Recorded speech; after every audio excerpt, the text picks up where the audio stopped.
Até profetas se cansam e Deus não se assusta com isso. Graça e paz a todos, Pastor Wagner Mello aqui. Nesse vídeo eu quero trabalhar com você a temática, o que a história de Elias nos ensina sobre esgotamento emocional. O texto de 1 Reis, capítulo 19, verso 4 diz assim: E ele mesmo se foi ao deserto, caminho de um dia, e veio e se assentou debaixo de um zimbro, e pediu para si a morte, e disse: Já basta, ó Senhor, toma agora a minha vida. Elias havia acabado de atingir o auge do sucesso profético na sua vida. Aquele que começou profetizando e se escondendo, travou uma batalha no cume do Monte Carmelo, aonde poderíamos chamar a batalha dos deuses, o Deus que respondesse com fogo. A Bíblia diz que nessa batalha Elias saiu vencedor, porque ele estava em um número maior de profetas com ele? Não, porque ele estava com Deus. Como eu sempre digo aqui, você e Deus sempre será maioria. Nessa batalha, Elias estava superado em números. Nessa batalha, Elias estava na casa do seu adversário, porque o Monte Carmelo era considerada a casa de Baal. Nessa batalha, Elias tentava representar uma nação que estava dividida. Mas porque ele tinha a presença de Deus, ele venceu. Os adoradores de Baal clamaram por meio-dia e nada aconteceu. Elias clamou por uma oração que alguém um dia já tentou calcular e disse que não deu 30 segundos. E fogo do céu desceu e consumiu todo aquele holocausto. E houve um grande avivamento porque todos em uma só voz diziam: só o Senhor é Deus, só Deus é o Senhor. E é interessante que é depois desse feito que Elias sente um esgotamento emocional.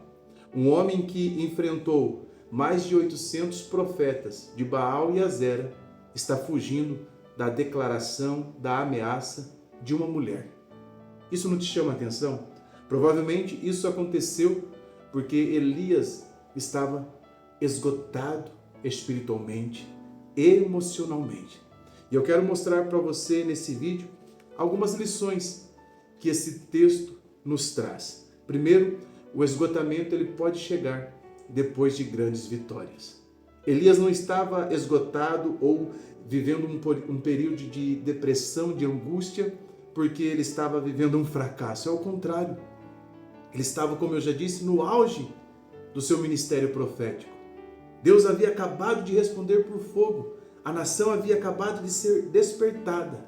Mas Elias se esgotou espiritualmente.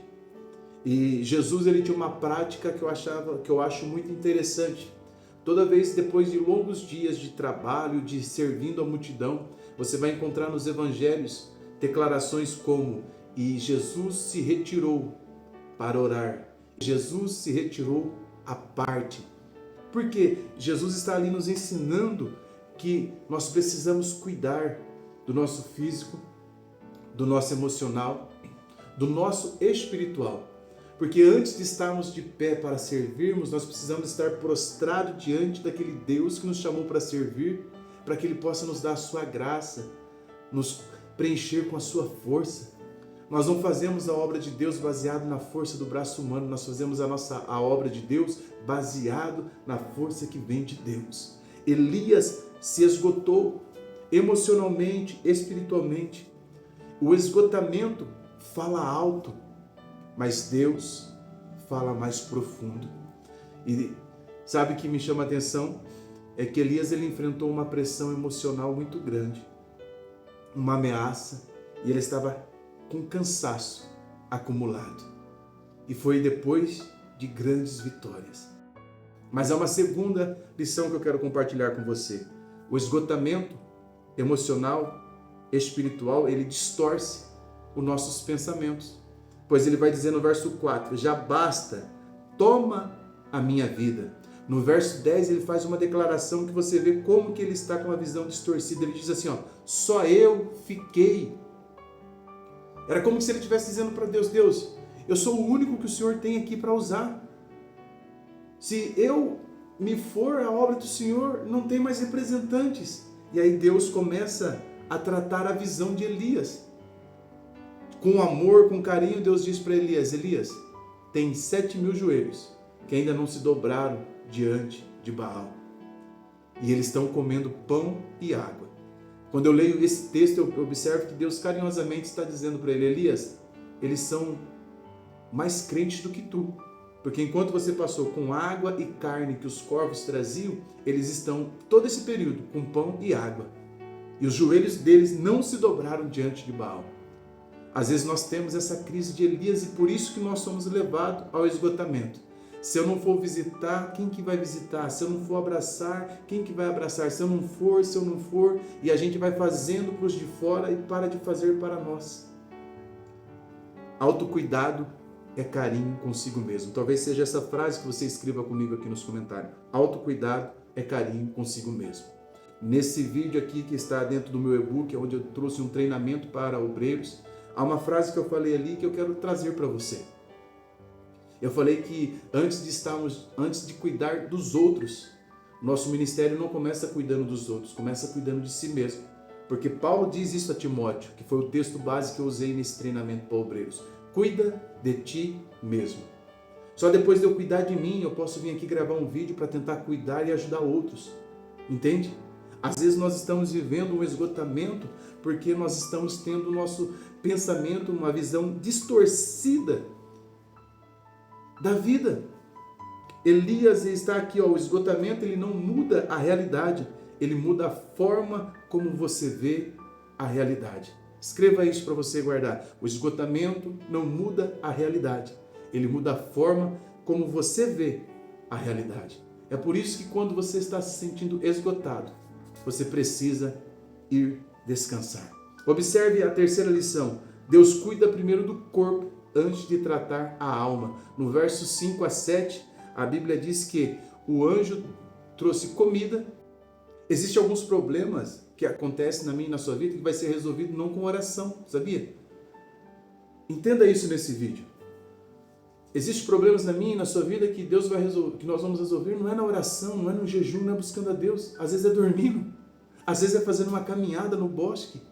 É que a gente entende como prática espiritual só jejum, leitura da Bíblia, mas tudo na vida do cristão é espiritual. Paulo diz assim, quer comais, quer bebais, fazei tudo para a glória de Deus. Se eu vou descansar, vou para a glória de Deus. Se eu vou para o trabalho, vou para a glória de Deus, entenda. Nós vivemos uma geração que tem sonegado o sábado, e sábado aqui não é um dia da semana, tem sonegado o descanso para si mesmo. Trabalham igual um trator, não se respeitam os seus limites. E Deus, quando Ele olha e Ele está mandando um anjo trazer comida, Deus está respeitando os nossos limites. Elias come e dorme. Mas o anjo não falou para Elias dormir, mas o anjo permitiu que ele dormisse. Aí Elias acorda de novo, come e volta a dormir. Aí sim o anjo vai despertá-lo, que você já vai entender o porquê o anjo vai despertá-lo. Então a terceira lição, Deus cuida primeiro do nosso corpo antes de tratar a nossa alma. Ele está alimentando Elias. Talvez você tomar um bom café da manhã com a sua família, além de você transbordar diálogo entre família, você também vai trazer nutrientes para o seu físico, para o seu corpo, para a sua mente. Mas veja aqui a quarta lição. Deus ele nos restaura com a sua presença e não com barulho.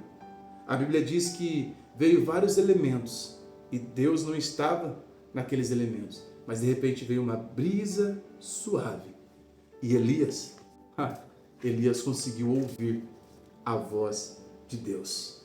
Nem sempre, irmãos, Deus vai gritar.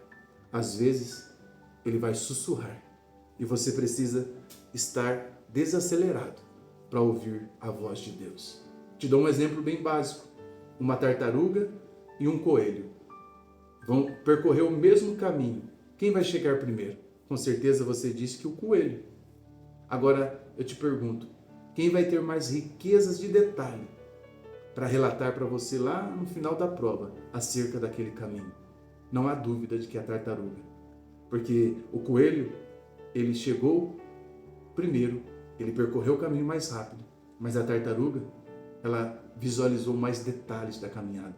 E no reino de Deus, sobre chegarmos primeiro, é sobre chegarmos melhores.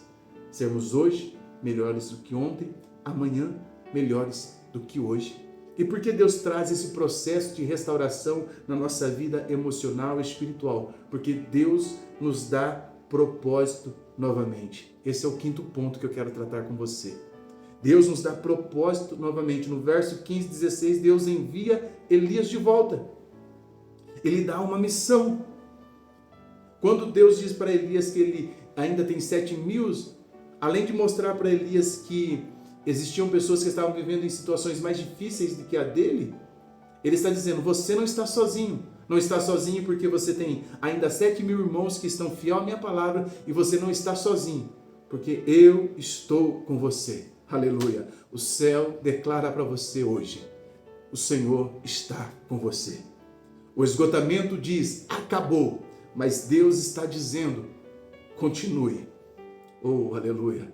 Deus está dizendo, continue. Pastor, mas não tenho força, não consigo mais. Não, o céu está dizendo, você não está sozinho. A sua missão não acabou. Ainda há um propósito de Deus contigo sobre a terra. Isso é uma fase, o esgotamento emocional e espiritual é uma fase. Você precisa fazer uma autogestão da sua vida.